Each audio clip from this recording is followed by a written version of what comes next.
This week's episode of Do Go On is brought to you by some live shows that we are doing in Melbourne over the next couple of months. Starting next Thursday, we are doing a charity show at Howler, raising money for Wildlife Victoria. That's February the 20th, where we are teaming up with the people from Sans Pants, some of our favourite podcasters, and we are competing in a quiz show tournament, which is Planet Broadcasting versus Sans Pants, all in the name of charity. Only a few tickets left.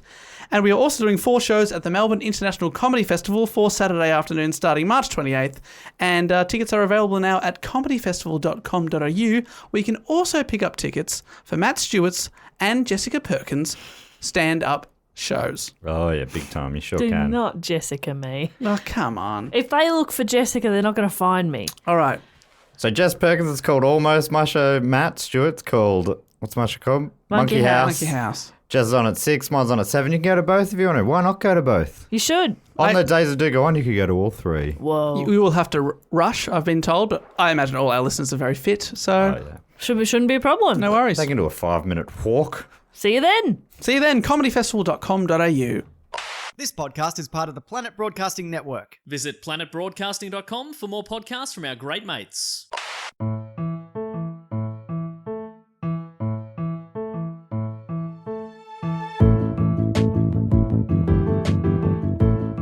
Hello and welcome to another episode of Do Go On. My name is Dave Warnicky and I'm sitting here with Matt Stewart and Jess Perkins. Hey-oh. Hello. Together at last. Yeah. First time we've ever been in a room together. Can you Dream believe team. that? Dream team together at had last. no idea you were so tall. Thank you. I'm sitting down. Can you believe that? I know. I know. And Matt, you are the most beautiful specimen I have ever seen. Yeah. You sound My not surprised by that. Goodness. I had a feeling. Yeah. Hearing Photos, your voice, I was like, oh boy. photos don't do that face justice. Yeah. God, no. People think I'm photogenic, but that's actually the opposite. There's of not the enough truth. Yeah. pixels on Earth to capture that beauty. Yeah. Yeah. So congrats on that. Thank you so much. Yeah. You I've guys worked got hard- any feedback for me at all? Meeting me for the first time? It's great to be here with Matt, I've got to say. Yep. There it is. I haven't even looked at Look you how once. tall Dave is. He's so tall. Compared to you. I know. Wow, look how beautiful Matt is. I know. Compared to me. Fun. Just Friendship. like old friends. Huh? So I don't Obvious remember friends. last week's episode yes, we should nearly have- at all. We should address that. And I should say that obviously drinking responsibility is important. Wait, did I say drinking responsibility? Have you Yes. been drinking again? No, I haven't. I haven't had a drink since. I'm not drinking the rest of the month. It's a short month. Yeah. You cheat. You picked the shortest month. Oh, no booze. Well, But it is a leap year, is that correct? yeah, so it's 29 days. All right. But I did start on the 4th. Did you so- panic when you saw the 29th? You were like, oh, God. No, I don't mind not drinking for a while. I would say it got a little out of hand last week. I'd say 95% of the feedback was we loved it. Yeah. Matt was very funny. And the rest of you, well, Matt's sober this week, so hopefully you've come back. Yeah. That So- 5%. Apologies to the silent 5. Anyway, this show, did I explain this last week? I imagine I explained it pretty eloquently. Oh, yeah, yes. Jess got you to do it, actually, and it was cool. Oh, did you? It is so bad, but I genuinely have very little.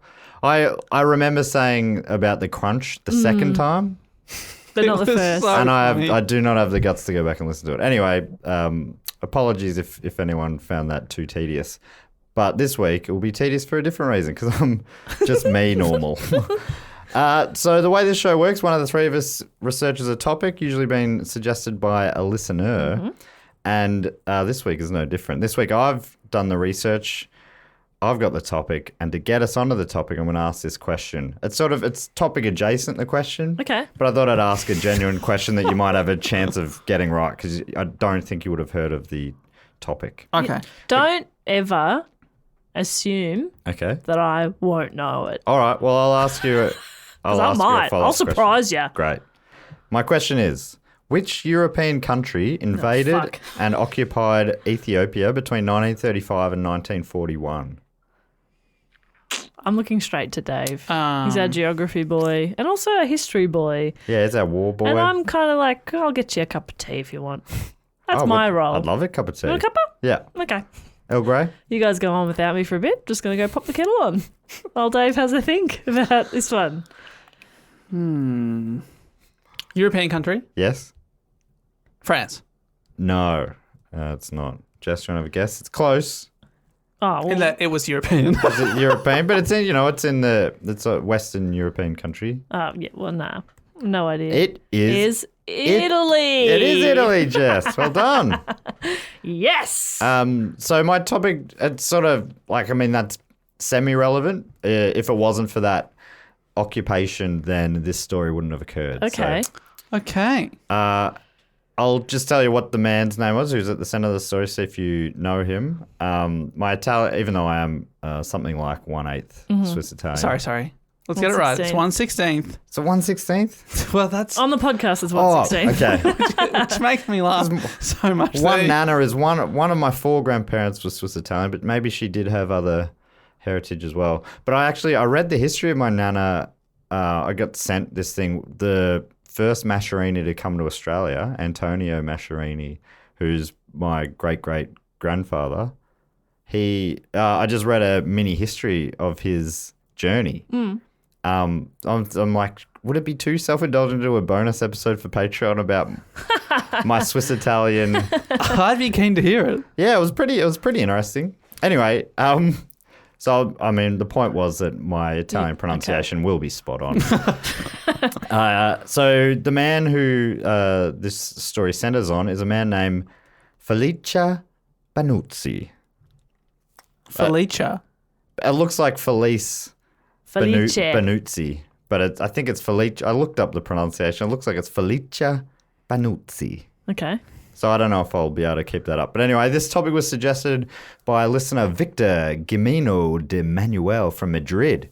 Victor also suggests a great article, which I've used a fair bit in this report, by Chuck Lyons from the Warfare History Network. As always, the links to that reference and others will be in the show notes. Let the story begin. Please. Is there going to be more Italian for you to butcher? Va bene, yeah. Si. Si, va bene, si, va bene. You were going to say oui, weren't you? Damn it. Which would have been apt, I suppose. Anyway, Felice Benuzzi was born on November the 16th, 1910 in Vienna, Austria, to an Austrian mother and an Italian father. Soon after he was born, he moved with his family to Trieste in northeastern Italy, which isn't too close to the Swiss-Italian border, but it's still, it's still in the, it's... It's a lot closer than we are now. Yeah, sure. Like, it's pretty close. He was a high-achieving kind of guy, going on to study law at Rome University, graduating in 1934. Are you saying that right? Rome? Roma. Yeah, no, that's true. I thought, for some reason, this story is about that guy. I should at least try and get his name vaguely right. But yeah, we should say Roma, right? Or Roma. Roma. But there is also something real wrong about Rome. Australian people trying to do the full-on, dropping in that full-on Italian accent. I hate You're it. moving your hand every time you do it. Do you know, that's the sign language sign for Italian. Ah. like That classic stereotypical gesture you might do. you imagine a cab driver yelling at another driver. Yeah. What's the right hand doing? Huh? That's You the know. sign language sign for Italian. Right. Yeah, well, I've got Italian in my blood, so it you're makes allowed sense to of do that. it. Well, and also that's why it comes out. Exactly. It's in me. It wants to get out. So he graduated from Rome University in 1934. I hate it so much. I'm having PTSD to my ex-boyfriend ordering food. Capros, Can we get the Oh, then they're just going spinach, on one. the spinach and ricotta? Like, fuck you. I gotta say, it's pretty wanky. It's super wanky. All right. Well, anyway, I think we for broke this- up a long time ago. And I think you should move on. Don't say that. I'll never move on. It's never over. How can I move on? So he graduated from Rome University from his law studies. He also represented Italy internationally in swimming from 1933 to 1935. Fuck, he's a high achiever. High achiever. And these are just footnote things. Just moving on to the main story. In 1938, he married a woman named Stefania, and they had 2 daughters, Daniela and Sylvia. Sylvia. This is a quote from his daughter Sylvia. Since childhood, my father had a restlessness, a compulsion to travel and to explore. He dreamt as a boy of becoming a sailor and traveling the world, but was rejected by the Italian Navy when he eventually applied because of his bad teeth. What? Yeah, I never. But he was such a good swimmer. Yeah, it's strange. Like, if the boat went down, Why there's would a it good be chance he'll sailing? make it. Yeah, your teeth aren't any good for sailing. They used to just have to compete with sharks somehow. That must have been pre-World War II when they were pretty desperate. Yeah. Anyone, come on in. It was only just pre-World War What? II. You're a 4-year-old with no teeth? Who cares? You're in the Come army in, now. here's a gun. The quote goes on, with his parents, he went to the Dolomites, or Dolomites, I'm not sure, on vacation. He started mountaineering with his father and spent his youth in the Julian Alps. He was an amateur mountaineer in love with adventure. Oh my Nice God. quote about her dad. In 1938, the same year that he was married, Benuzzi joined the army, enlisting in the Italian colonial service. I'm not sure if that is actually the army, but he enrolled in an official government position. Right. From there, he was sent to Ethiopia, aka, this is a word that I struggled with in the Prankster episode, Abyssinia? Yes, that's right. Abyssinia. I think that's almost interchangeable, or they were at that time. So he was sent to Ethiopia, which at the time was occupied by Italy, as I mentioned before, as they tried to build their East African colony, which had recently added the Ethiopian Empire to Italian Eritrea and Italian Somaliland, which Italy had occupied since the 1860s and 1880s, respectively. I didn't know any of this history at all, Italy trying to start an empire in Africa at all. No, I had no Yeah, idea. all of Europe were sort of trying to carve it up and compete against each other. It was just Yeah. And that... all pretty awful. yeah. Is it like buying investment properties, you know? At the time, they were sort of treating it like a game of Monopoly. Ugh, Yeah. Pretty No yuck. good, no good. I got sidetracked yeah. in the research and read a fair bit, but it's pretty complex. Monopoly. Fair to Yeah, it's say, fucking yeah. hard, man. Yeah. I've I never finished always one. get so angry. Flip that board. What little Monopoly character do you go as? I go as the car. Oh, love the dog or the bowling. Of course. Bowler hat. You would go for the dog, little Scotty dog, isn't it? Yeah, and we'd call the dog a pisser. And when it stopped at a hotel, my family would say, "Oh, stopping in for a piss." That's a bit cute. Yeah, a little pisser, pisser the dog. I mean, it was whizzer when I was quite young, and then as we got older, we were allowed to say pisser. Oh, that's fun. You know, dogs don't have to go inside to piss. You have a dog. They just do it on the street. He comes inside to piss. Everything outside except for pissing. Oh, that's why he's got that bowler hat, I guess. Yeah. A fancy It's dog. a fancy dog. I used to be the racehorse. They still use them. Oh, yeah. Oh yeah. Oh, yeah. So anyway, I won't go into all of that, but the British forces, along with the Ethiopian resistance, forced the Italians to surrender by the end of 1941, ending about 6 years of Italian rule in the Ethiopian Empire.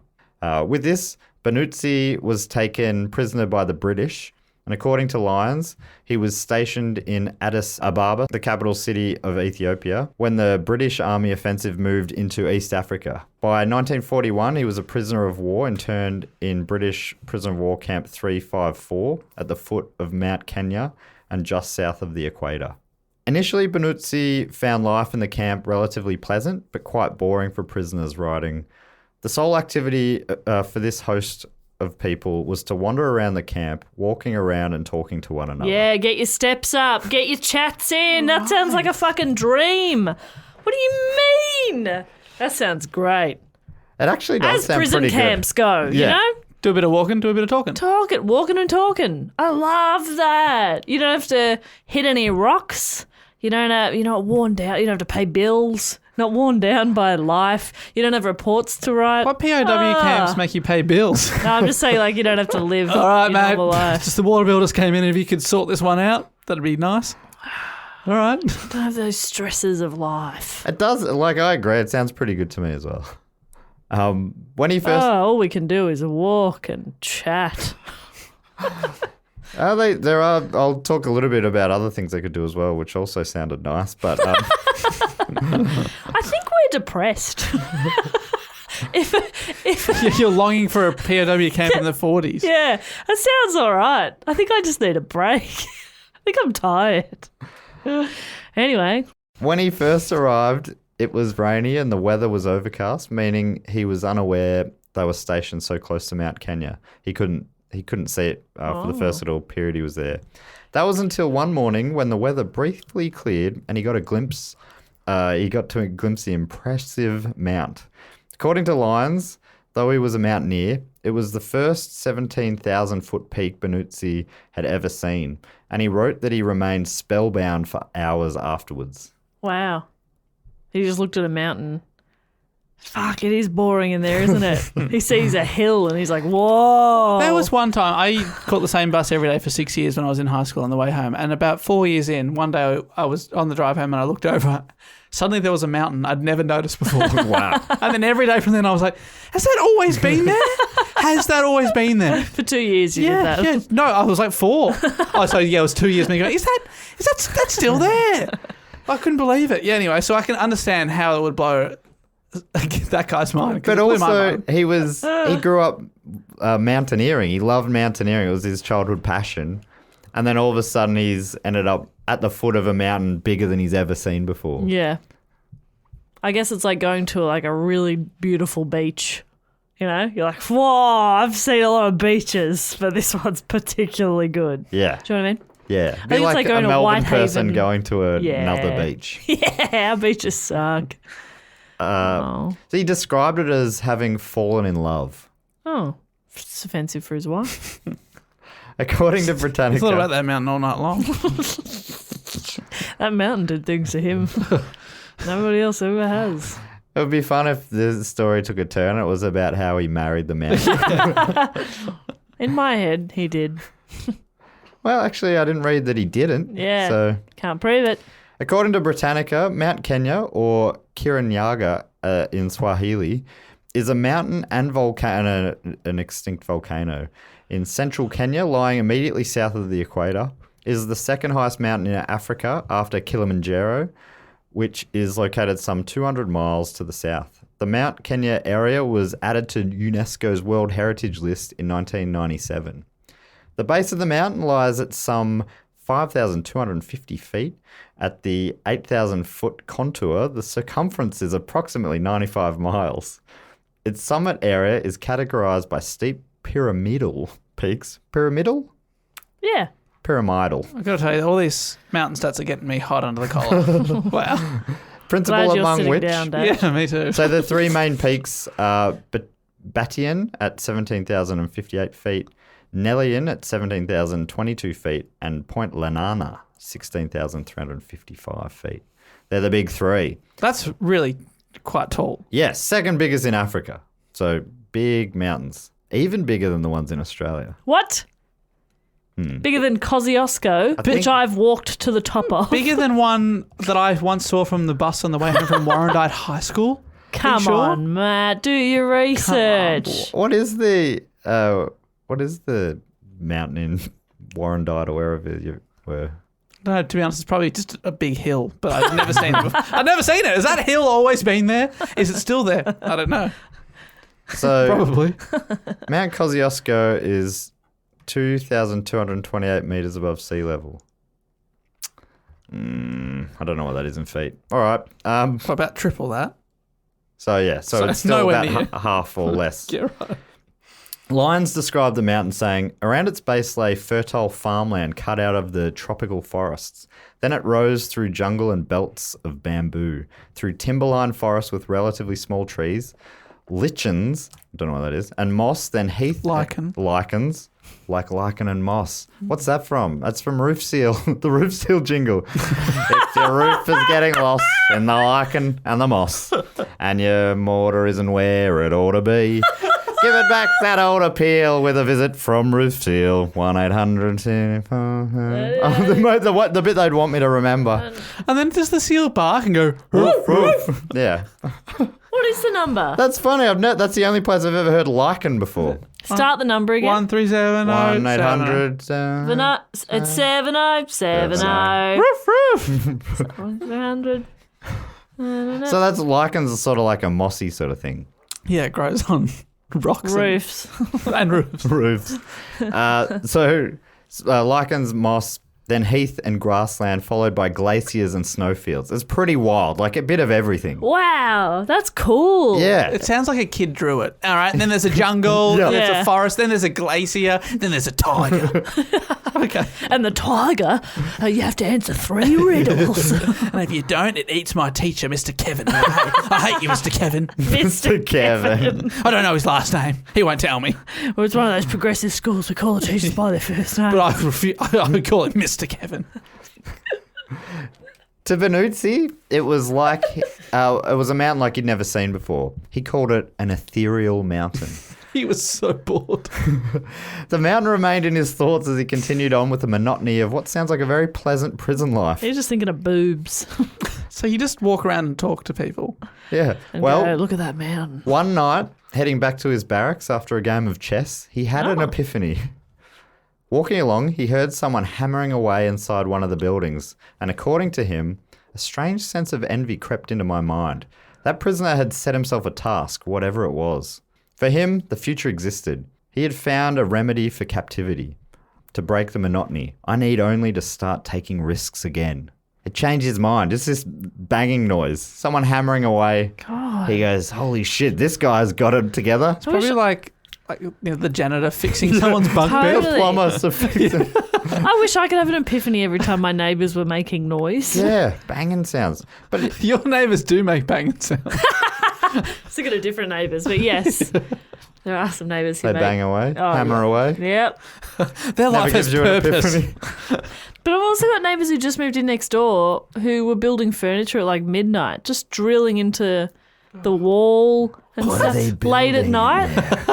What are they building in there? I was like, I hate. It was the first night they lived there, and then they had a fight at 3 a.m, screaming at each other. I was like, I hate you. Moving is stressful. I get that, but they're Where's still the Phillips doing head? it 3 weeks later. Having to build furniture at night, it's not that surprising. Building furniture Yeah. at midnight, just having moved in.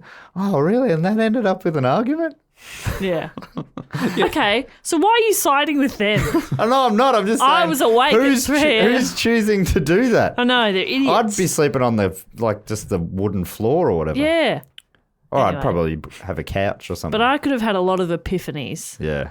Oh, yeah. had I heard this story sooner. But our guy, Antonio Fibonacci, whatever his name is, he's heard this sound and now he's now inspired. Felice. Benuzzi. Felice Fibonacci.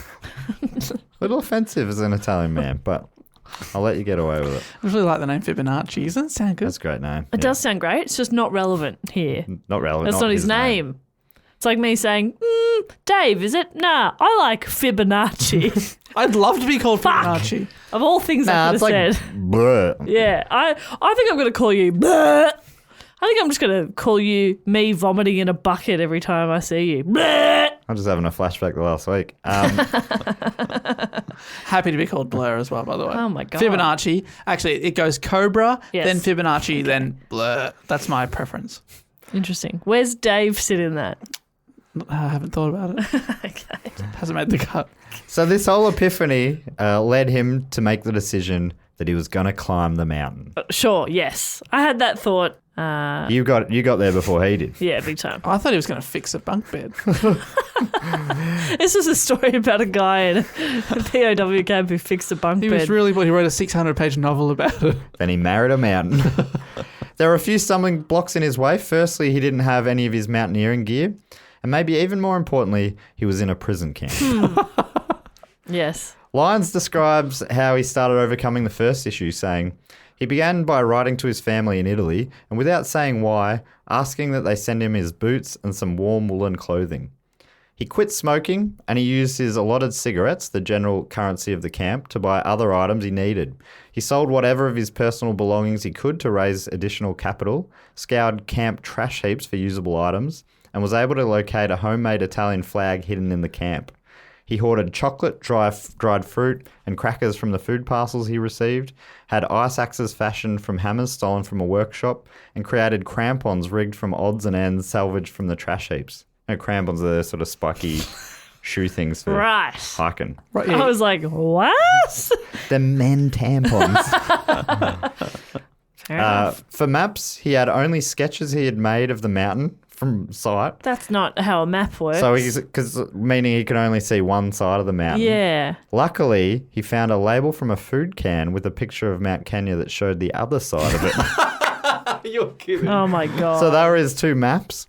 He undid the netting of a bunk bed and twisted it into a 1/4-inch, 30-foot long, Told you, bunk bed. 35-foot long rope.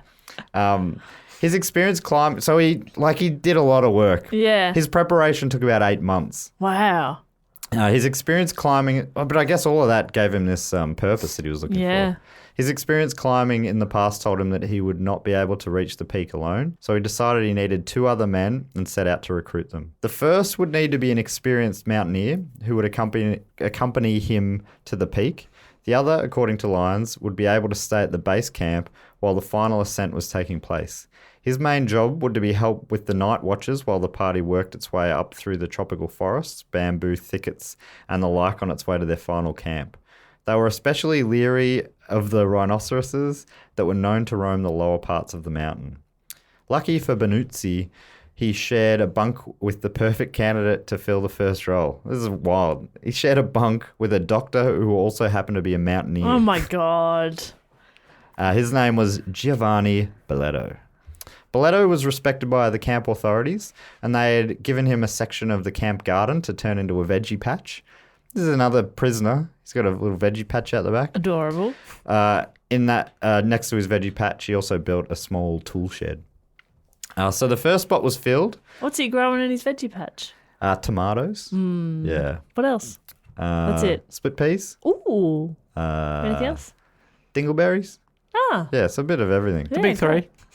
So the first spot was filled, and to fill the second role, Benuzzi recruited Enzo Bassotti, a businessman from Tuscany who notably had never climbed a mountain before.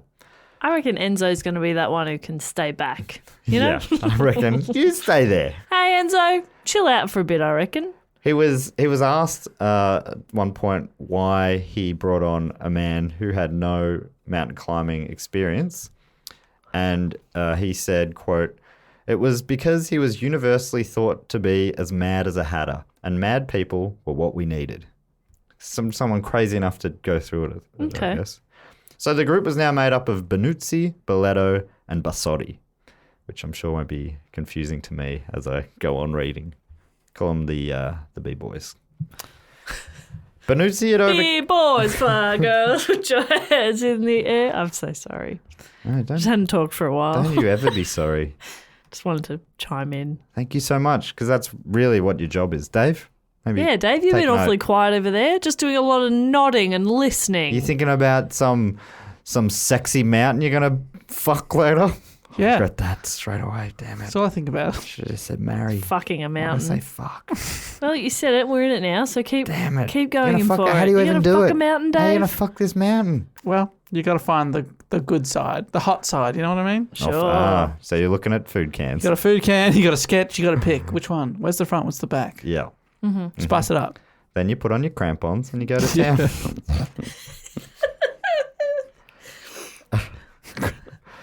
So Is anyone else worried that the third guy who's mad, once that he gets out of the prison, will be like, actually, I'm just going to go?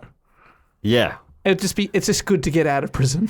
I think that I think he trusted the group. Also, it would basically be suicide. They're so far from neutral territory, and it would just be like wild terrain, traveling by yourself through Africa. So is the plan to go up the mountain and then come back to the prison camp? Yes. What? Okay. And what? Nobody's going to notice? So it's just something to do. That's the hope. They some sources say, although this didn't seem to be across all of them, they left a note. Back in 5 Just going up the mountain, be back. weeks. Back in 5 weeks. So they needed to escape, and they hadn't figured out how to do that yet. But someone had the thought that the camp garden would be the perfect escape route. The garden was behind a locked gate, but Bassotti had been given an access pass for it because he had his little veggie patch there. And with it, he could come and go as he pleased. With this plan in place, they started moving their mountaineering equipment bit by bit over to the garden, hiding it amongst Bassotti's tomato plants. So they put their crampons and all the different bits and pieces. Must be pretty big. Yeah, patch. pretty, and it must be thick as well, those tomato vines at the time, to be able to hide all this gear Heaps amongst of it. I would have thought you'd put it in the shed. Yeah. Maybe that's what they did. They hid it anyway. They're putting me off the bloody track. Yeah. The scent. And that's hard to do. That is hard to do because I'm a real private dick.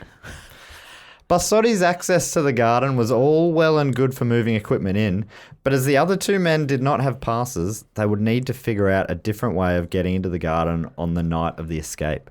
They realised they were going to have to get hold of the key to the garden gate. As the group prepared, Benuzzi wrote about struggling with doubt, saying, "There are occasions when the thought of our impending adventure made me frightened. Sometimes I thought what it would be like lying out in the dark, wet forest, dead tired, exhausted by hunger, drenched to the bone, in imminent danger of being attacked by wild beasts. That prospect I compared with the warm blankets in my bunk, the familiar oil lamp, and the good old book I was now preparing to read. It does feel like I'd take the reading the book in a warm bed option. Yes. Sounds like he's staying at And a I resort. get to walk Walk and and chat. talk. Oh my God, two of my favourite things. Yeah, even more favourite than being cold and near rhinoceroses. And being exhausted because I've been hiking all day. No, thank you. I hate camping. Mama's staying in prison. Thank you very much. He overcame these thoughts by considering the alternatives, staying in the comfortable but monotonous prison. He felt sorry for the other prisoners, saying that I felt only pity that they should be content to endure this stagnating life without having in mind a project like ours. They haven't got a mountain to fuck. They could have other things going for them, you know? Yeah, you don't know. They could be writing something or want to live. Or planning a proper escape. Yeah, not I'm going to escape, Run climb up a up that mountain and then come back here. You idiot. Yeah. The arrogance on this guy. How would you get to cross like the thousands of kilometres? It's not that far. Oh my God. Thousands Matt. of feet. Thousands of meters. He's going to go thousands of feet up. Just go thousands of feet across. Okay. And go home. I would have ridden one of them rhinoceroses. Oh, yeah. That's what I'm talking about. Yeah. Let them do the walk-in for once. I'd get an Uber. Hadn't thought of that. Get an Uber to the airport. Oh. Fly home. First class. No. You've earned it. You've yeah. earned it. You've Yeah, earned it, yeah. I have. You probably got points at some point. Surely. Yeah, just put it on points. I'll put it on points. Yeah. Just you could sell the rhinoceros to Richard Branson, whoever flies the plane. For points. Yeah. I trade a rhino for a lift. Yeah, Seems very reasonable. I think so. I don't take up that much space. I Yeah. don't have a lot of baggage Yeah. other than emotional because I've been Oh, in no. prison. But I don't have a lot of like stuff with me because I've been in prison. Yeah. I've said too much. Can I get on your plane, please? I've got this can of veggies with a nice picture on it. Ooh, look at this. So they had to find a key. They basically needed to steal the key to make it work to get into this garden. This feels all like a three of video them. game. Yeah. After many failed attempts at getting the garden gate key, Benuzzi fell into a bit of luck when he found the key left unattended on a British officer's desk. Of course. He grabbed it and made multiple impressions of it in a piece of tar. He took the tar to the prisoner, who was also a mechanic, who was able to use the impressions to make a copy of the key. Far out. Just take the key. You dickhead. The problem is it was time sensitive, so they needed to be able to do it unnoticed.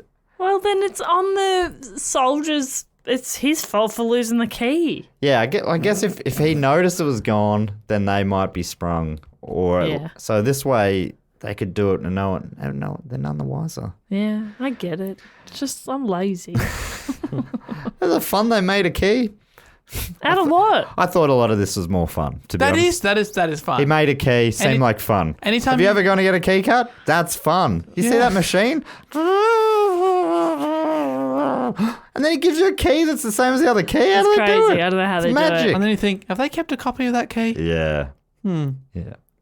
For what? Never Why? trust them. Yeah, For why? what? Why Why do you don't you ask give me me my my- address? Well, yeah. And when I'm out most days. And when I'm in, more weirdly. So you'll definitely be home tonight. Good. See you then. I mean, Good. thanks for your business. What do you want to watch? I mean, I'll bring the popcorn. Oh, He's just Nothing. lonely. He's a really lonely guy. You guys. He's just lonely. Sorry, Key-Man. Sorry, Key-Man. Keyman's a cool nickname. Can I have that? No.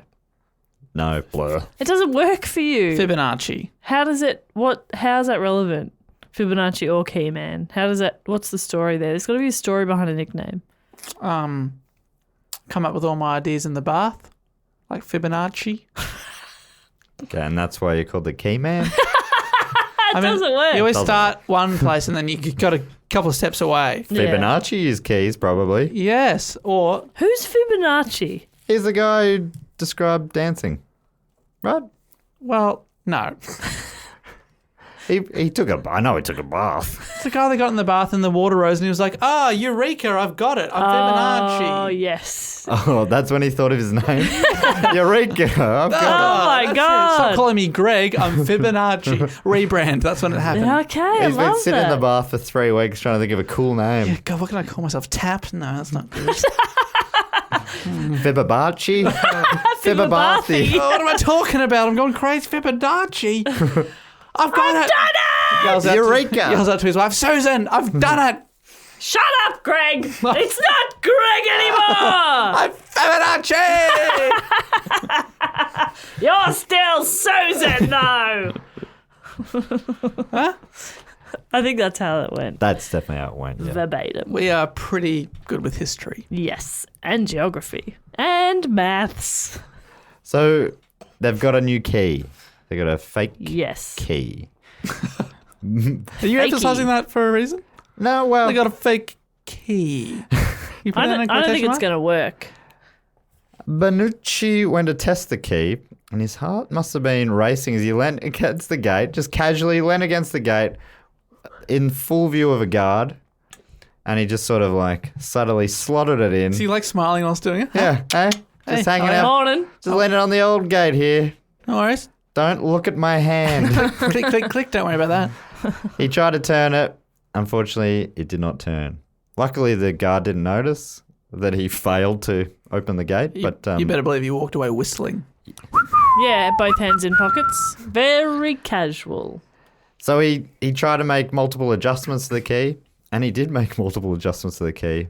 None of those worked, unfortunately. And it was not until Benucci realized that he needed to use a little oil on the key. Basically, a bit of WD-40. Lube it up. Lube it up. Lube that key. Lube that key. The whole camp's yelling it.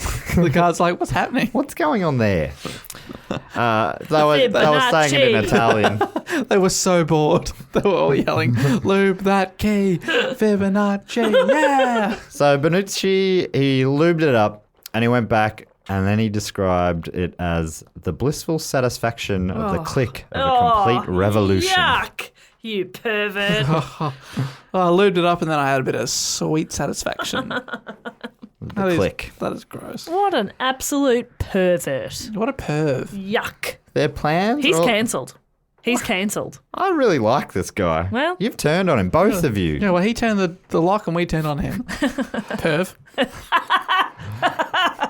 Perv. Perv Hughes over here. That's a niche reference. That's good 80s stuff, cricketer. It's good stuff. Good stuff. Once went to a cricket camp and he taught me how to bowl. So Merv Hughes taught you how to Hey, bowl. Yeah, when I was 8. What the fuck? That's cool. That's cool. He said, you got to imagine you're holding a ball of string and then you open it like a bit of yarn, but you keep it going. And then you throw the yarn, but keep your arm straight.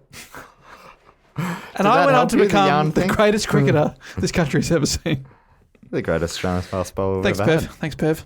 Perv Hughes. He did not like it when an 8-year-old called him Perv Hughes.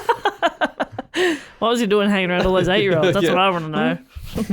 I think you can hang around 8-year-olds and teach them how to bowl. At don't think a you cricket can. academy that we definitely paid to see Merv. I don't know if you can. Busted. So all their plans are starting to come together. They decided to lock in the date. January 24th, 1943. That was going to be the day for their great escape. They roped in a fourth prisoner for the plan, dressing him in an outfit that looked much like one of the camp commander's outfits. I don't know how they put it together. It probably wasn't exactly right, but it was basically... They just found a commander's outfit on someone's desk. Made a copy of it in tar. And the mechanic busted it out. That must have been what it was. So the fake British officer led the three men to the garden, opened the gate, let them through, relocked the gate, wandered off, probably whistling with his hands in his pockets. Mm-hmm. No one batted an eyelid. No one noticed. The B-boys were in the garden where they hid in the tool shed waiting for the cover of darkness as they believed there to be another guard on the other side of the garden that they would have to sneak by. In the garden, they were able to pick up all the climbing gear that they had stashed there, as well as food rations for the journey, which according to bushsnob.com included... Bush snob. Yeah. Bush snob. Bush snob. Bush snob. Bush snob. I don't think you've cleared it up for me. Bush but snob. I love it, whatever it is. Bush snob. What did Bush Snob say? Bush Snob was the only place that I saw it mentioned that they took a bottle of pineapple brandy. I thought that worthy of mentioning because I'd never heard of it. Pineapple brandy? I don't know if it sounds nice or really gross. Yeah. Because I like pineapple. But when you're desperate. Yeah, I guess in the cold nights up a mountain. Yeah, you'd take it. When you're wearing homemade barbed wire on your feet, basically. And Is that where the crampons are barbed wire wrapped on their feet? it's scrap metal of some sort, yeah. When night fell, they were able to easily make it out of the camp past the perimeter without seeing any guards. It was just seemingly unguarded on the perimeter. I love this prison. It really does sound... I'm starting to wonder if it was a prison at all. Yeah. They then crossed over the rail line. So this is 8 months after he came up with the plan. They then crossed over the rail line before taking a break in the shelter of some bushes because they were very aware that British soldiers were all around and they could be found at any moment. They were still in a war zone, basically. In these bushes, according to Benuzzi, the glacier-clad Mount Kenya was seen clear-cut against the starry background, and he got a big chub. The other guy's like, what are you doing? Go back into the tent. Don't look at me. We don't have a tent. Go back in the bush. I just need a moment alone, please. Give me a moment with my mountain. I'm thinking about the plan. Obviously, I'm formulating a plan. Go away. They weren't in the clear yet, though. Oh, wait, nearly there. According to Lions, they then worked their way... Lions. There were lions there. Yeah, according to the Lions nearby. According to the writer, Lions, they then worked their way to the main road where a passing military car almost spotted them. But they crossed quickly into the dark clearing on the other side and under some more thorn trees. At times, they walked backward to leave footprints that would further confuse any pursuers. It's pretty smart. They're walking backwards. Yeah. Right. I'm gonna use that if I'm ever on the run. This is where the adventure really began. They continued to travel under the cover of darkness, and according to Waterstones.com, it took them 3 days to climb sufficiently high up Mount Kenya to consider themselves safe from capture. So really just moving very stealthily in the dark. I'm watching you back the whole time. Yeah, it feels so stressful. It'd be very draining. Yeah. You'd sleep well, I reckon. Yeah, well, no, you yeah. wouldn't because you'd be scared. Oh, man. There's In the no freezing cold out in the open. There's Ugh. no rest. Waterstones goes on to say, from then on, their biggest dangers were not British soldiers, but nature itself, wildlife, high altitude, weather, and lack of food. On their way to their destination, they moved through all sort of terrain, moving through a tropical forest, hacking through bamboo and nettle-ridden valleys, and even getting through an encounter with a bull elephant unscathed. No. No, thank you. The whole time he's thinking, those suckers back there in their warm beds don't know what they're missing Yeah. out. Reading their books, Ugh. Getting fed a couple of times a day. playing chess in the evenings if they want to, Suckers, yeah. Really having free reign, tending honestly. to their garden a bit, fresh tomatoes, lovely. They had to trek over glaciers and snow with their homemade gear before setting up base camp at 14,000 feet. There seem to be different retellings of the story from here, but Lyon's version has Benuzzi and Boletto attempting to reach the highest peak of Bhutan, but they weren't able to make it as they were thwarted by a snowstorm. Other places I read it, one of them got too sick to go on, altitude sickness and other things. But anyway, they weren't able to make it to the highest peak. They retreated to base camp and licked their wounds for a day before turning their attention to Lenana, the third highest peak on Mount Kenya at 16,355 feet. Still obviously a very high mountain. A double Kosciuszko. And if you're not wearing proper gear, Yes. that's crazy. Yeah. It was pretty well unknown terrain to them. They're looking at a rapper. Yes, there were, and there were conventional routes to travel, which they didn't know and they did not use. So they're they just were making it up. making their own path. That is so cool. Yeah, it's, And insane. to me, it's like one of the most badass wild stories I've ever heard. All because he can. He wants to do something. He just wanted to have a challenge. The two men set off the following day with their rations running critically low. They knew they weren't going to get another attempt. According to Bush Snob, they climbed through the dark and their basic tools were not really able to manage the snow and mud they encountered, but they pressed on and finally managed to get to the top of Lenana after negotiating really difficult conditions. They got there. They got there. And they negotiated. It's all about communication. Yeah. You know? Well, all right, won't go to the well. highest peak, but what do you give me if I just make it to the third highest peak? Yeah. But I'm it's- writing down a number on this piece of paper. I don't want an answer today. I'm sliding it over to you. You ever think about it? That's But me as a businessman. It always. Businessman. I'm Women wearing- can be businessmen No, too, Jess. I'm a Wait, no, that's what you were saying. I'm wearing a pinstripe suit and I've got a comb over. Really? And a, Yes, you do. And- Why are you telling us? We can see you. Oh, You really comb it over well. I wouldn't even notice until you mentioned it. yeah. But now I can see. It's one of the best comb overs in the world. Wow.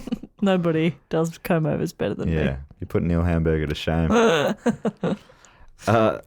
So of the site, as they got to the top, Benuzzi described it as a grand sight indeed. So understated. He's That's pretty good. nearly died to get here. Oh, grand sight. Once there, they firmly planted their Italian flag and left a bottle sealed with their names written in it. With supplies running ever lower, they returned to base camp before resting. I mean, I'm skipping over this, but it was a wild journey back down again, you know? Of Like course. the whole way up could have died, back down, same thing. And then, so they got back to base camp. Then the following day, they set back for prison camp. And what are they doing at night? Are they sleeping inside anything? There were some huts, but they were there were some concrete huts, but they did not use them. Okay. Because his daughter, I read his daughter said in a blog, which I'll link to as well, that they didn't want to because there was a possibility that they'd be locked inside because they had lockable doors on them. And if they slept in there overnight, maybe they'd get locked in. And then they'd have to break out, which would be a crime, and they didn't want to commit any crimes. Okay. That seems like a silly choice. It feels a bit bonkers. I'm going to sleep out in the snow rather than go inside that shelter that's built probably for people like me in case I have to break it. Wild. I think that every time I go to an Airbnb, I think, I don't want to commit any crimes, but I don't understand how doors work. I got to break down this door every time. So I always travel with a sledgehammer. I see other people just come and go willy-nilly. Nobody will explain to me how the door works. Criminals, one and all. They should be locked up. But then they'd probably just get out again. They were there, all their knowledge of these doors. I don't get it. And I've asked people and they laugh. And I said, why are you laughing? Help me. They say, turn the knob. I'm like, what are you What's a talking knob? What's a bush knob? I don't understand. What do you mean turn? Sometimes it's when you push down a bit. What if it's a sliding door? It's very confusing. Turn the sliding door. What is this, a revolving door? It's very confusing. I'm too nervous to go on them. just What if I miss the exit? Gotta go around again. I look silly. Oh, to sleep in the snow. What is the point of revolving doors? Yeah, just leave a hole in the wall. You know what I mean? Because there's always a regular door next to them. Why do they Just in case. Is it just for looks? I think it's got to be for look. They're so dumb and annoying. It's like a chandelier. Gotta tell you, as a kid, the first time I ever saw one, it blew my mind. Oh, yeah. But I'm It's just for the kids. just spinning round and round and round. I'm in there for 30 revolutions going, I'm still inside the door. and I'll always use them, of course. But they're dumb because you walk into it and then you have to do like a shuffle. They scare me a little bit Yeah. now. As They an kind adult. of feel like an 80s thing to me somehow. Yeah, why are they still around? Why are things from the 80s like still Wall Street's here? gone mad. Yeah. There was an excess of ball bearings. I didn't know where to put them all.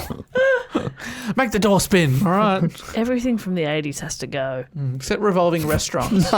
Yep. Anything that was yes. around. I'm picking up what you're putting down. Yeah. Nah, I reckon let's keep some things from Nah. the 80s. Get rid of it. All right.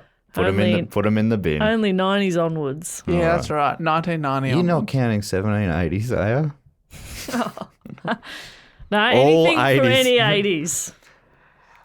Anyway, 18 days on from their cunning escape, they made it back to the rail line where outside the perimeter of the prison camp. 18 That doesn't make days. sense, does it? 18 days. And their mate it. just waited at base camp for them, and then they've walked back together. Well, the 18 days was from breaking out to getting... Yeah, but yeah. they've picked him up on the yeah, way they back. picked him up on the way through. He just had a holiday. He just had a little break from He prison. did what he does in prison, but like in worse conditions. But Slept and did nothing. he had to climb a fair chunk of Oh, the mountain, yeah. get past an elephant. There's rhinos around. His job was almost worse because he didn't get to do the cool bit at the end. Yeah. Did you get there? Oh, I got close. Yeah, I saw it. Yeah, it was very Yeah, nice. we all saw it back here in prison. Yeah, look. From there it our is. comfy beds. Look, right there. I'm looking at it right now. So they got back to camp, and here, according to Lyons, tired, very hungry, and afraid they would be shot at if they were spotted. So they're still on the outside of the camp, but they're basically getting close. They're trying to break into prison. Yeah, that's right. They're afraid they're going to get shot at as they try and break back into prison. So they fastened all their loose gear to prevent noise and began crawling back toward the camp garden. So they crawled the last chunk of the journey. I think it was feeling too easy. Just for a challenge. Yeah.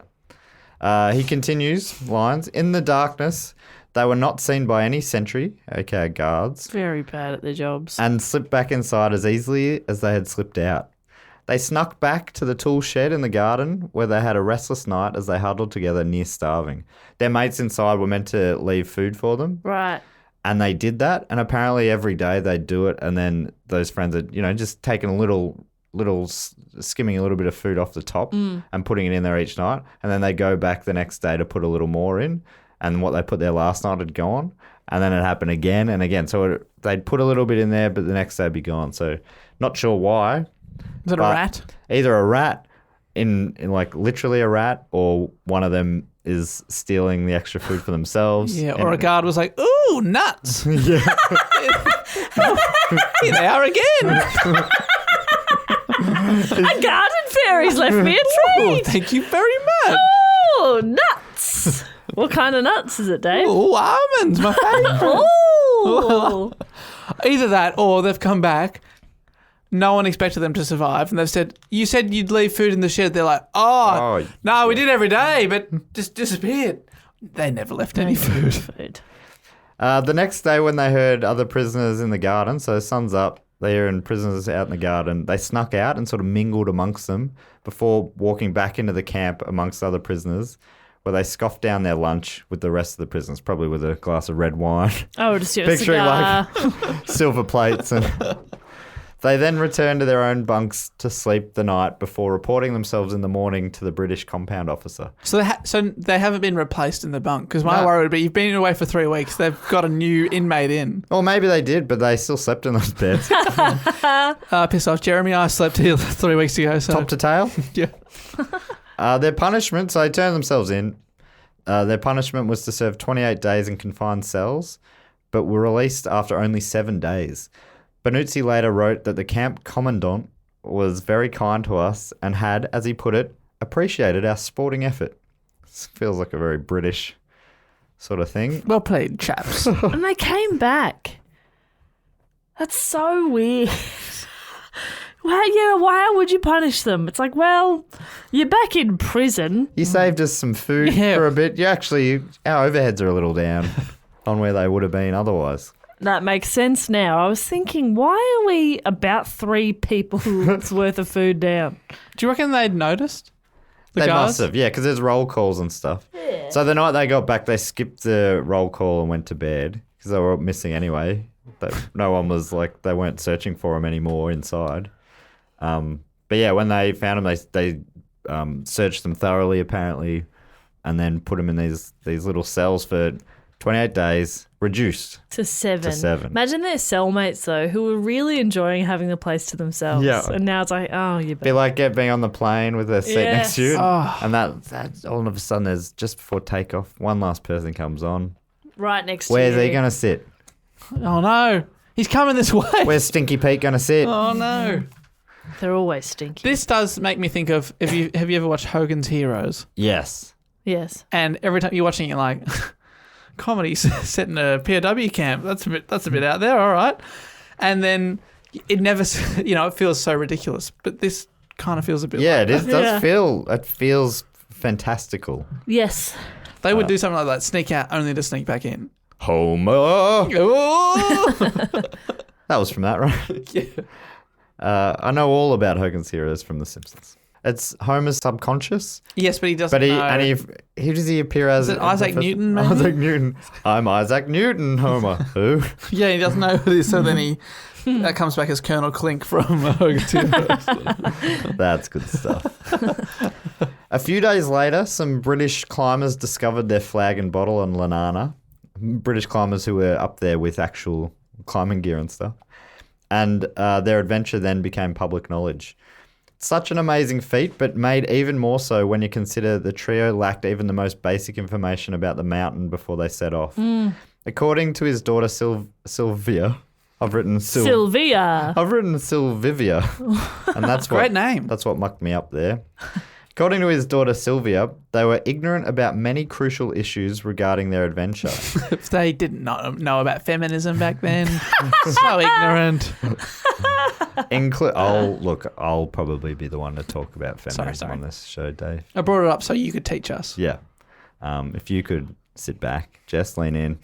Let's chat. I'm going to teach you about feminism. Hey, woman. Hey, woman. Lean in. Let's chat. Well, firstly, you shouldn't use that kind of language. Hi, woman. Anyway, Sylvivia. Sylvia. So she said they were ignorant about many crucial issues regarding their adventure, including about the tropical African wilderness, about the distances they had to walk and the climate they had to face. A couple of key things there that you would Yeah. normally know about before Probably look starting a into. trek. About the mountain, they had no idea about access, possible shelters, the history of the mountain and its main routes of ascent. No idea that the mountain being on the equator, this one is wild to me. They had no idea, and neither did I, that being on the equator, the mountain behaved both as winter and or summer, depending on which side you tackled it. One side of it is a winter mountain, the other side is a summer mountain, apparently. Is that wild? That's insane. Can that be true, Dave? It sounds like a theme park. So it's wet and water world over here, but over here it's traditional. It's dry. But if you get a super pass, you can go to both. Two-park super bus. Oh, that blew my mind. That is outrageous. And to be honest, I haven't double-checked that anywhere, but it does... I trust Sylvia. I trust Sylvia. Sylvivia. Sylvia, thank you. Forever. Sylvia forever.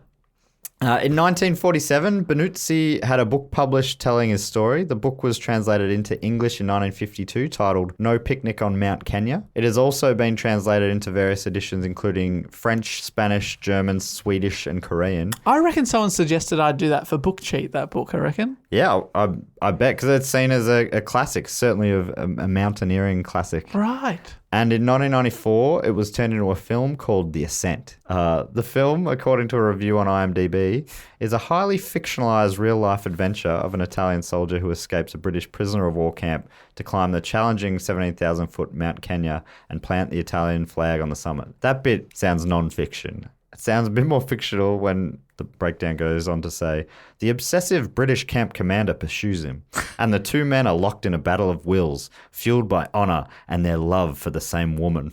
What? Okay. Where'd she come into it? Why? Okay. What does him climbing a mountain have to do with loving a woman? I will marry whichever one of you gets to the top of that mountain. All right. She's standing up there. She just strolled up. Whoever gets here first. Yoo-hoo! Unless Come the and woman get is me. the mountain. Okay. See, now Dave's interested. Oh, here we go. Any sex scenes in this film? Oh, scantily clad mountain, hey? Oh, yeah. Oh, summer side for me. Oh, baby, I can see your peak. It's a bit cold up there. I can see your ice caps. Is that anything? No. I got to tell you, the name No Picnic on Mount Kenya is much better than The Ascent. Yeah. Shit name. Yeah. And that's why it's when I tried to find it, there were like 5 different films with the same name as well. Yeah. Benuzzi remained... So, remember his life before an international swimmer. Oh, yeah. I forgot. This guy's Lawyer. Oh, amazing. yeah, shit. Went over. Unfortunately, time for him got caught up in a British re-invasion. I mean, maybe... Yeah, no, whatever.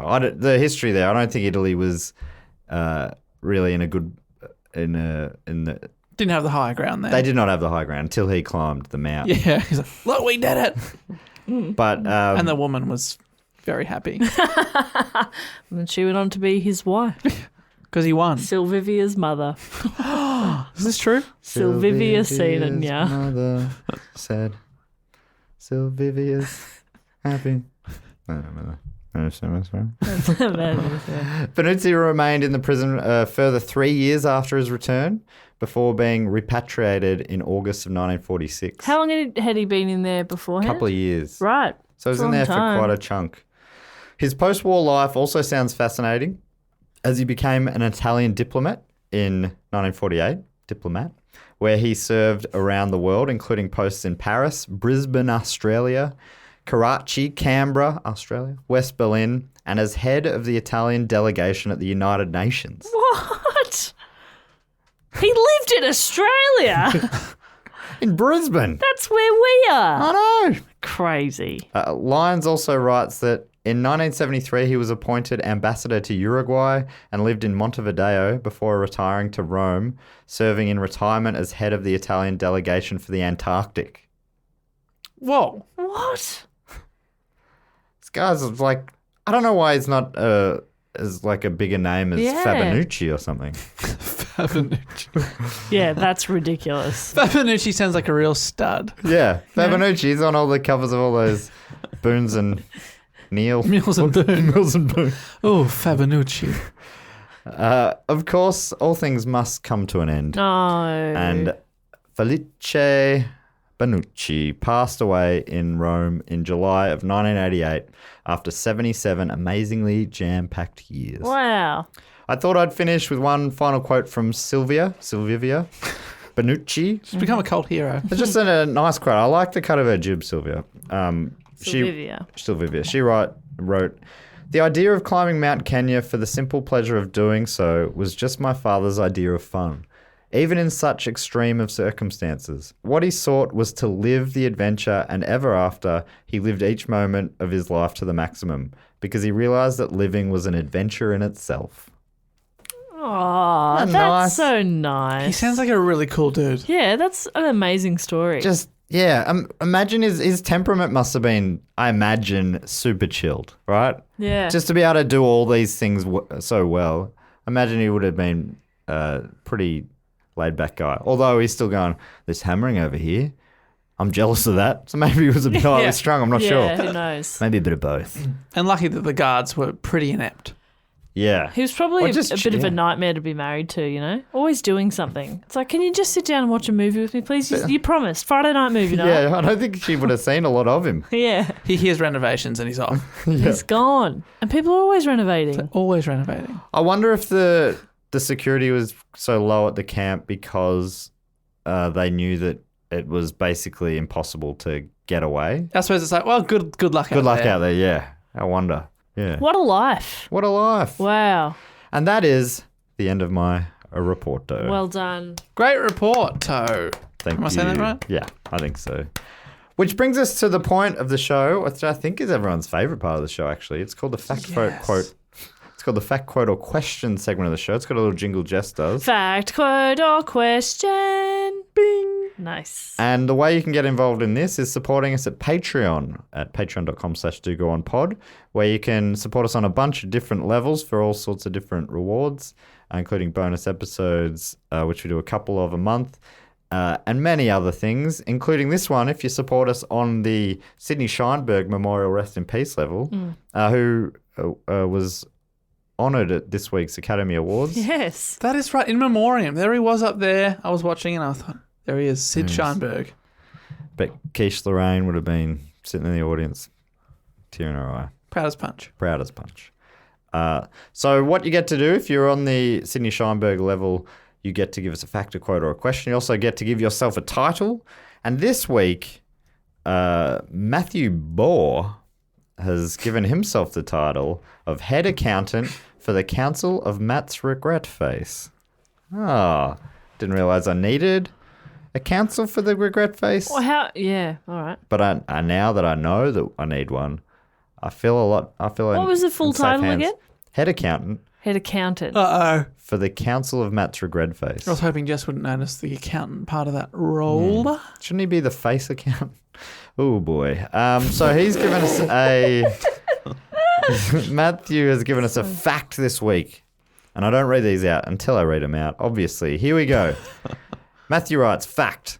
This is going back to the Jimmy Barnes episode. Oh, you're talking my language. This is going back to the Jimmy Barnes episode with the question being asked about eating a cat. What?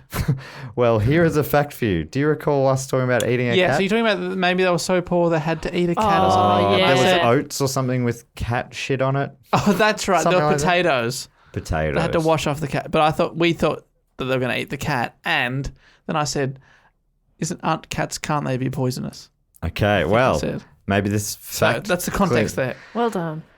Matthew writes, cats are more nutritious than dogs, with dogs' protein per 100 grams at an average of 19 grams, while cats' meat is around 21 grams per 100 grams. So from strictly a protein perspective, cats are better.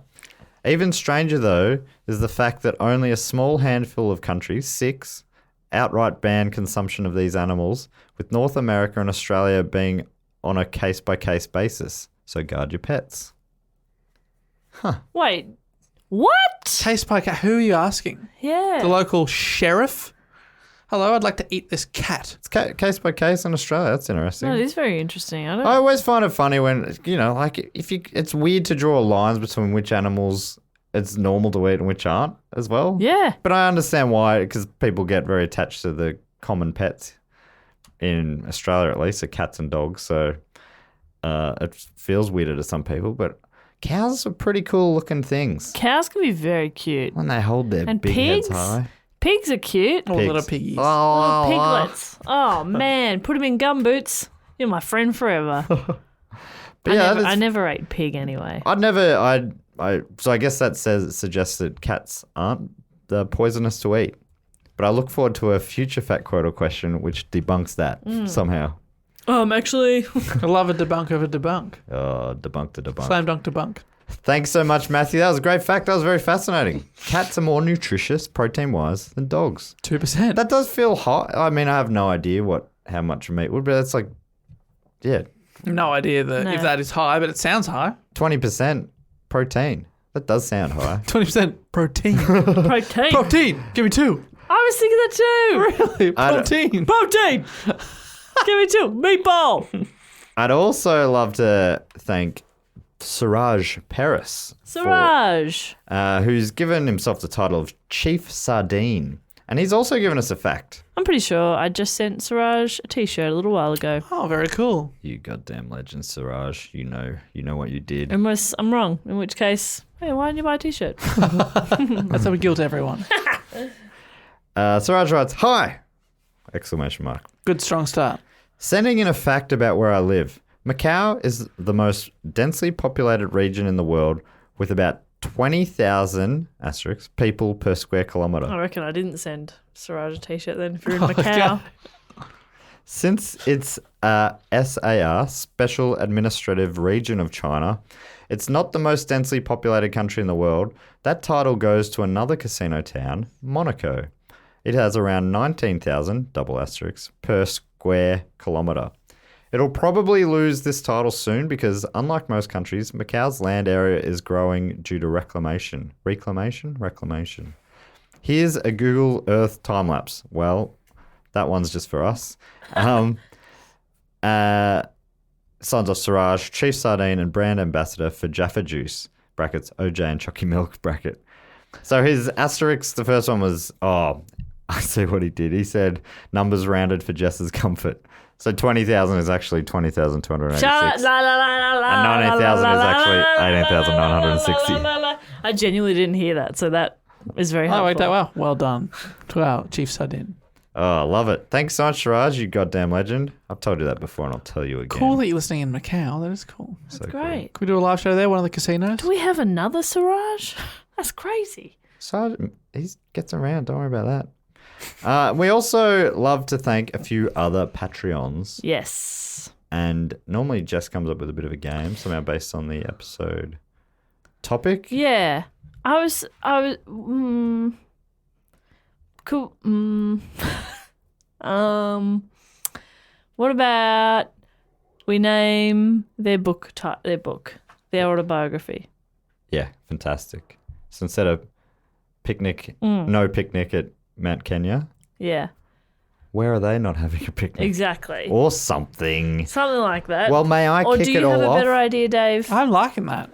Thanks, Dave. Dave, been a bookman as well, and I'm on your book show last week and next week. And this week coming as well. Can't wait to record that second half. Can't wait to find out what happens in this talking about- Tale of Two Cities. Charles Dickens classic. Yes, good fun, good fun. It was recorded the night before the Super Bowl, the first episode. Yeah, that's right. And it was funny. I was remembering back to that the other day. I remember saying towards the end, I'm like, oh, words aren't coming too well to me today. That's a bad sign. Foreshadowing. So I'd love to thank from Maryland's, or Maryland's, probably as we say it here, in Western Australia, Kelly Clark. Kelly! We've met Kelly. Kelly Clark.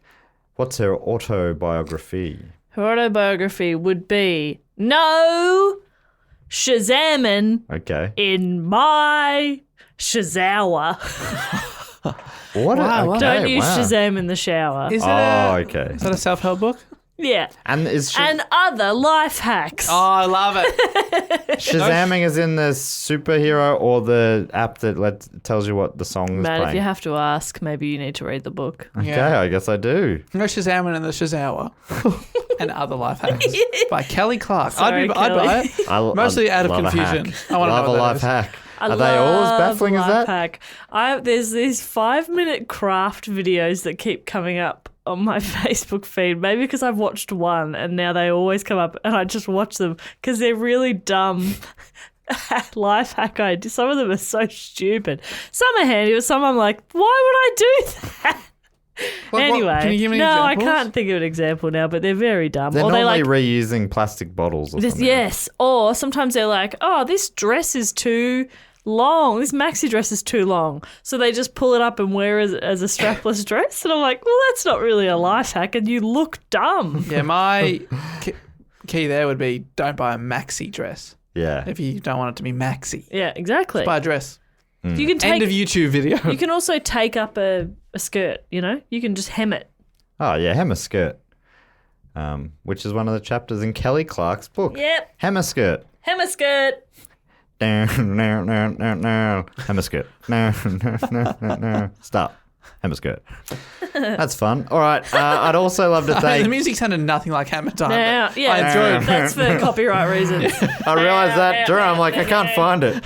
It sounded more like baby did a bad thing. How does Hammer Time go?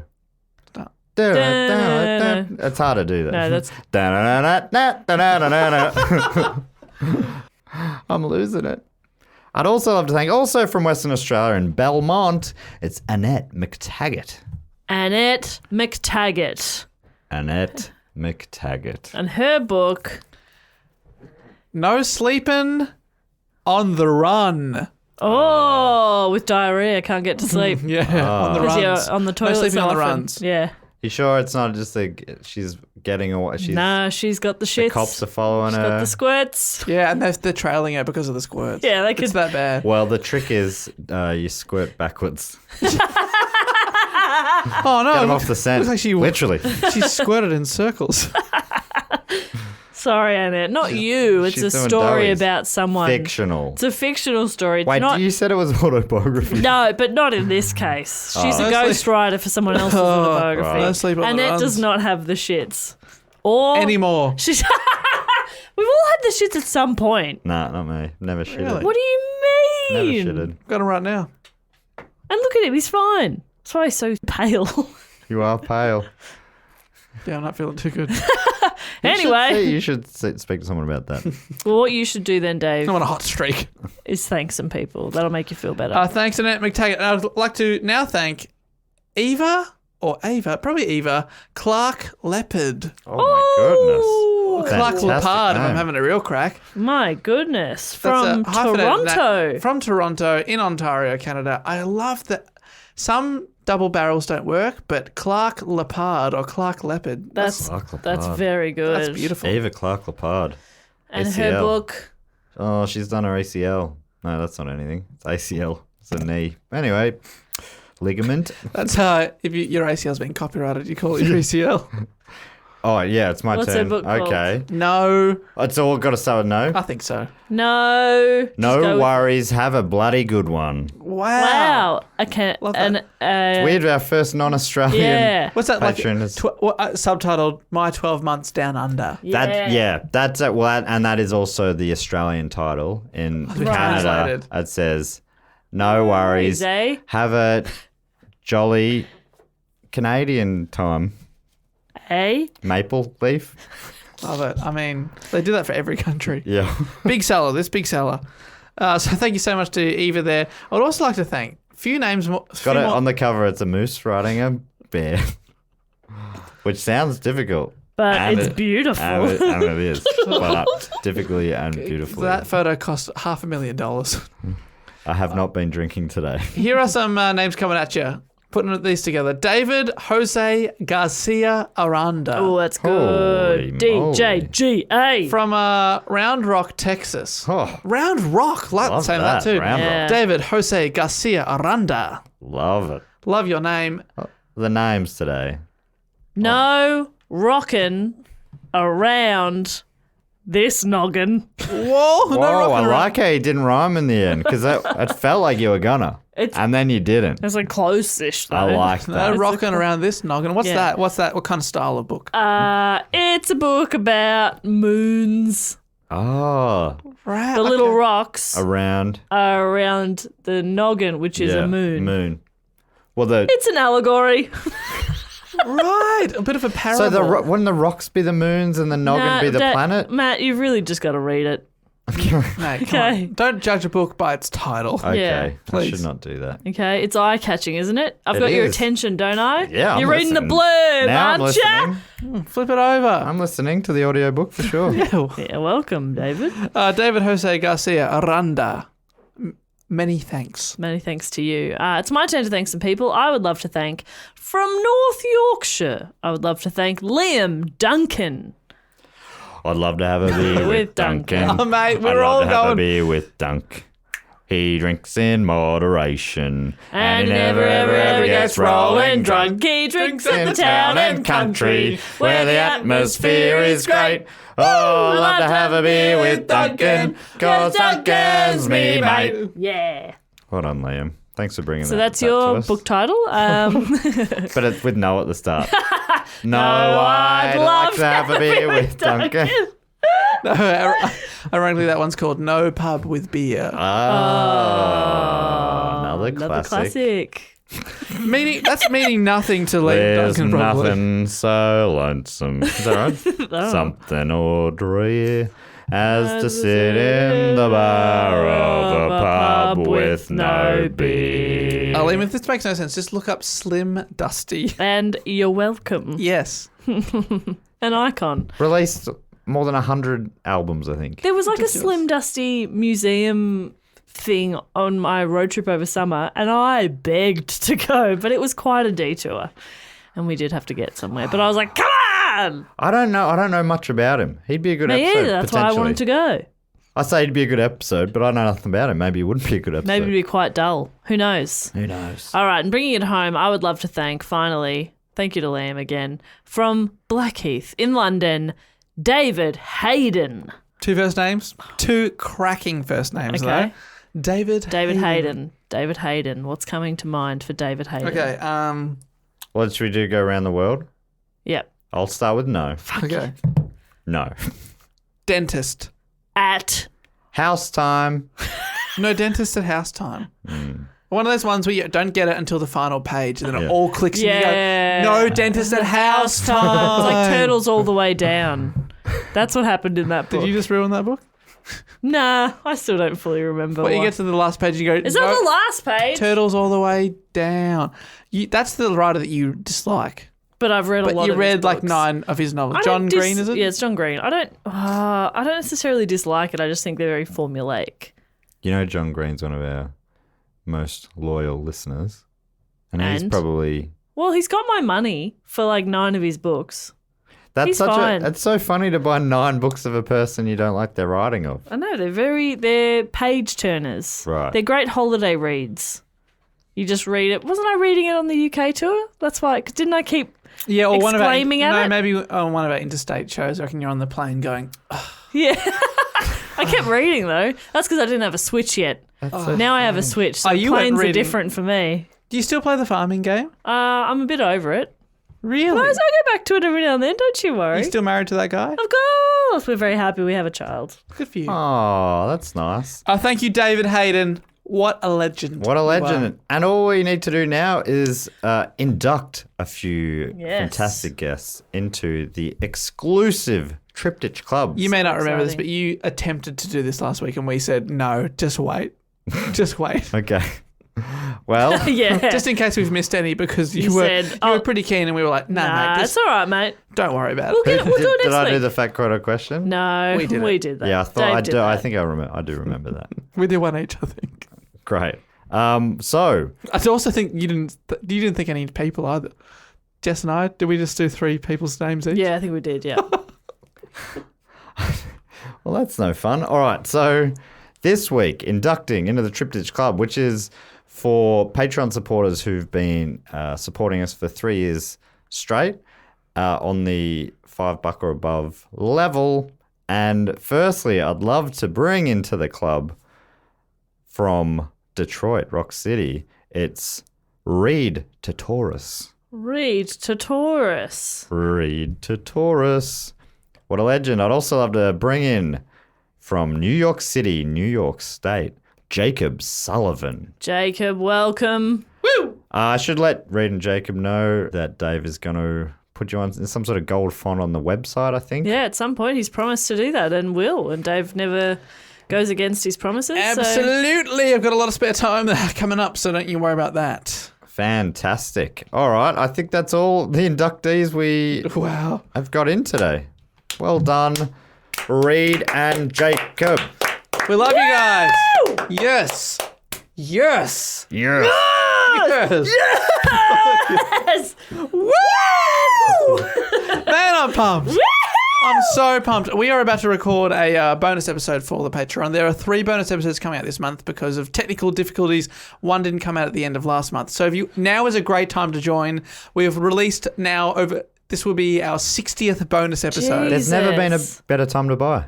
Goddamn right you goddamn right about that. We put out 2 every month, the exclusion of last month, but we're doing 3 this month. So get into it. We've done 225 on the main feed, but if you want 60 bonus episodes, support us on Patreon.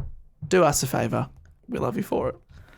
Thank you so much. The support means so much. Can you just give us one woo? Because Dave and I went really hard and you just sort of sat there chuckling, which was very sweet, yeah. but also like, give us a woo. Woo! Come on, man. Yeah. Come on, Maddie. Join in. All right. Yeah. Here he comes. He's You warming want up. me to attack it? Yeah, go for it. Give right. it everything you got. Turn down your volume at home, it everybody. Here everything we go. You want a big woo? Big woo. Here we go. woo. Hopefully you're not drifting off to sleep. This would be so annoying. All right, here we go. Here we go. All right. Woo! Woo! Whoa. That Holy- felt good. That felt good. I really hope there Thanks for isn't bringing me in. anyone Wow, in this studio. That was huge. That was great. That felt nice. You look 10 years younger. That actually, I have been feeling stressed, and that probably did get a little I bit just of need to that. yell. It's like sometimes you just need a little cry. I love a good cry. Oh, yeah. Get in that fetal position. Get it all out. Have a good howl. Get into the fetal position. Fuck yeah, I do. How do you Bottom cry? of the bath. Standing up, you idiot. Upside down. They go back in. I'm hydrating. Oh, that's smart. And saves smart. water. Yeah. You're like your own D-cell plant from now. Anyway, Or resell plant, probably, if you're letting salty tears back into your body. Any that miss, I put a bucket underneath and I sell those. So I am reselling all night long. Fantastic. Just head to davewarnicky.com/salty-tears. $1 a tier. Oh, I'm getting rich. I'm getting rich. Well, we should wrap it up there. Dave, we're back next week with a topic that you've had voted on by the people. And you were telling me Oh, my it's God. super close. Do you know what it's going to be yet? I do know what it's going to be, but it was so I was getting people to vote. About halfway through the vote, 300 people had voted. Between first and second was 2 votes in it. Wow. I should That's say, I wild. put up, I've already got a vote up as well for my next topic, but I put that up before realizing I had one last free choice. So I got to pluck this story out of the hat, which I just loved. It was put in the hat with this great little description, and it got me hooked just on the idea of it. That's great. Just the story, a man breaks out of a war prison camp to climb a mountain and go back in. And turn himself in. Yeah. Oh, my God. That is and without great knowing story. all what he did before and after that Yeah. as well. Wild. What a story. Well done. We'll catch you next week. Please follow us on Twitter, Instagram, Facebook. What about following our personal accounts as well? They're all linked in the show notes too. Yeah, I really want to get to 10,000 followers. So if you could, Which one do you want them focusing on? Instagram. Well, I just deleted Facebook and Twitter off my phone, so don't bother with that shit. I want to get to 100 million followers. Ooh, can I get to 1 trillion? $1 trillion. Yeah. So all those sort of links are in the show notes. If you want to email us for any longer correspondence, please do. And if, 3,000 of you want to follow me, that'd be great. Some people have said, I've noticed a few people say recently that they're getting to they've just got through our whole back catalogue and they're looking for other things to listen to. Well, Dave's up to how many book cheats now? It's 30 odd. Which is it's a very similar structure to Do Go On. So if you like this show, you're probably going to like that. Instead of telling a non-fiction story, Dave tells a fiction story from a classic book. I've been on a few episodes, says Jess. I think it's one of the best pods out there. Appreciate that a lot. Thank Not you. quite as good as Primates, a show about primates in popular You culture. had to know that was coming. Top 5 is pretty good. No, Book Cheat is, I think, Number 2. Indisputably a better show, but Primates is more fun. Less nerd. Even though some of the topics could not be any nerdier. There's been Star Wars and all that sort of stuff as well. And this other podcast I've been doing of recent times called Listen Now is just about to wrap up its first season. What are this you going week. to do? What are you going to do? So you covered the albums of classic Aussie rock band Cold Chisel. Yes, so Went we're going to through do the a discography. wrap-up episode coming up where Sam and I, my cousin who I co-hosted with, we're going to go through the 9 studio albums, rank them. We're also going to name our favourite songs, and we've got listeners voting on those sort of things as well. So we're just going to do a big wrap-up. And then I think the next season, as it stands, is going to be each week we're going to do a different band, different album. Maybe have guests on coming in and telling us about an album that's important to them or one of their Awesome. favourites. So yeah, hopefully you two can come in and do that at No, some point. I'm I want to very hear Dave's busy. Barry Manilow and Jess's Hootie and the Blowfish. So I can't wait to hear more about that. Mine will obviously be a ska album. Yeah. I'm pretty sure Hootie and the Blowfish sound like they're probably a scat band. No, Ska band. thank you. Who do scat. Hate scat. But I love ska. Oh, you love the ska. You want to scar us out this week? Yeah, right. Dave, you talk over me. All right, fantastic. Thanks for listening. Hit us up at dogoonpod.com. But until next week, we'll say thank you and I'll say goodbye. Later. Bye. Seamless transition from scat to bye. Ska. Wow. It's ska. Yeah. Sorry.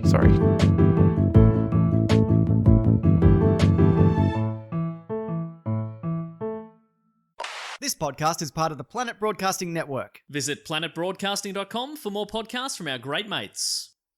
I mean, if you want. It's up to you. Guys,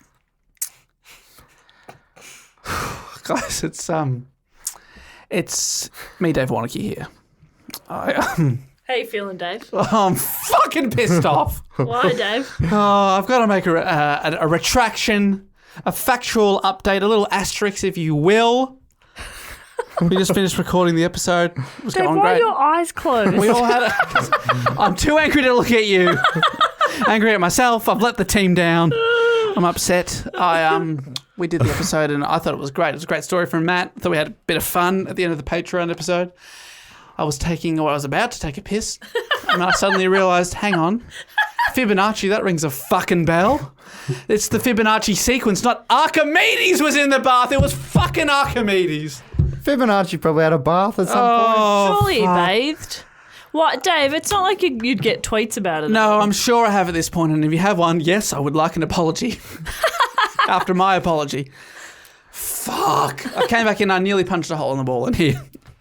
Yeah, are you sure he's not the guy who watches dancing? Who are you thinking of? you thinking of Adam Garcia? Adam Garcia. A judge on So You Think You Can Dance. Oh, if I'd made that mistake, I would have definitely punched a hole in Is the that wall. Adam Garcia from Monty? From Bootman. Oh, Bootman and Dirty Coyotes. Dirty Coyotes. Oh, they need a bath.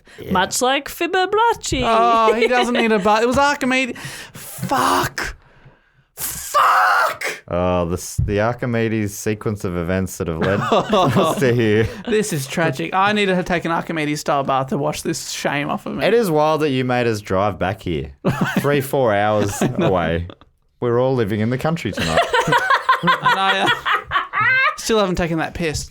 I'm too pissed off to piss. You came in real hot, and I reckon your piss might do the same. Yeah, Can come out. Can your temperament affect piss temperature? Let's Absolutely. find out. If you're a scientist, Let's all let go us know. in. Let's go in. No, I'm Get not. the We're not thermometer coming out. in with you. Stop asking. Please come in with me. Please hold my hand.